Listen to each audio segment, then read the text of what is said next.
Welcome back. As you can see, an overwhelming majority of Americans are in favor of the Arizona law. But can we count on the government to even enforce the law? Case in point, just this week, the Director of ICE, Immigration and Customs Enforcement, said he may not process the illegal aliens. Craig Rivera is here with the latest on the political warfare. Jeanine, it's been a war of words in Washington over Arizona's now infamous immigration law. President Obama has publicly stated that it is, quote, misguided. And later, at a press conference this week with Mexican President Felipe Calderon, he called the law misdirected. I think the Arizona law has the potential of being applied in a discriminatory fashion. But action or inaction speaks louder than words. Item: John Morton, head of ICE, the Immigration and Customs Enforcement Agency, said this about SB 1070. Quote, his agency will not necessarily process illegal immigrants referred to them by Arizona officials. The best way to reduce illegal immigration is through a comprehensive federal approach, not a patchwork of state laws. I don't think the Arizona law or laws like it are the solution.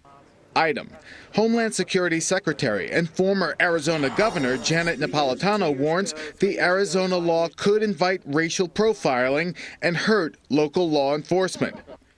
DHS Deputy Press Secretary Matt Chandler told Fox News, quote, the president ordered DOJ to examine the civil rights and other implications of this law. That review will inform the government's actions going forward. Item: a leaked email allegedly written by Chris Kobach, a former Bush administration lawyer and architect of the Arizona immigration law, reveals the law empowers local police to question the legal status of residents who may violate property or housing codes, citing, quote, cars on blocks in the yard, or, quote, too many occupants of a rental accommodation as examples. Critics say this email essentially directs Arizona's police to use the law as a tool to target and deport undocumented Latino residents, something the self-proclaimed toughest sheriff in America, Joe Arpaio, has no problem with. Instead of taking them to ICE, take them to me. And I have plenty of room in the tents. I will never be overwhelmed. I guarantee you, as long as I'm the sheriff, I will take everybody. So, Jeanine, the ICE director points out that last year's 400,000 overall deportations were a record, and he says there's already been a 40% jump in deportation of criminals this year, proof that the federal laws are good enough and that Arizona's new law is not good government. Jeanine? That's amazing. You know, there is one county in Arizona, I don't recall which county it is, I think it's Tucson, that they returned 241,000 illegals in 1 year from that one county. So the idea of deporting 400,000 is nothing compared to what's coming over the border and what the estimates are, clearly.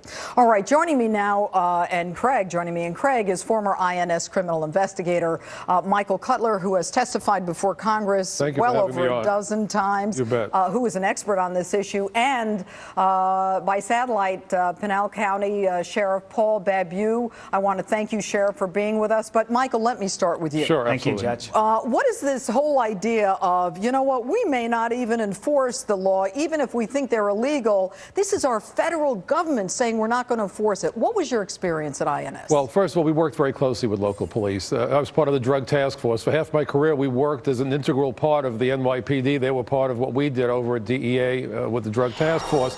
It almost sounds like the federal government is declaring Arizona to be a sanctuary state. And what you're hearing is this push for comprehensive reform. You know, with all the talk about whether or not we should do these things with the illegal aliens, what we're forgetting is that Phoenix, Arizona is now the kidnap and home invasion capital of not only the United States, but the Western Hemisphere.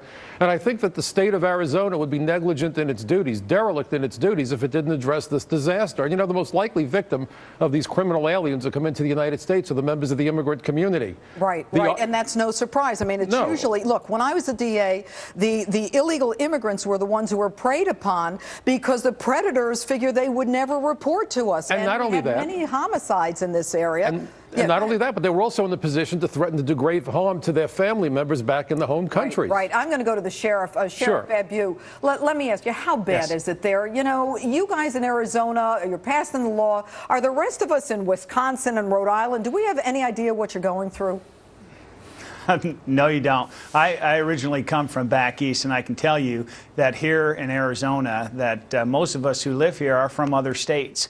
And we look at all of America, and nobody's experiencing the level of crime that we experience here. Of all the illegals that come into America, more than half of them come in through Arizona. Of the 3 border counties, they come right into our county and Pinell County. Okay.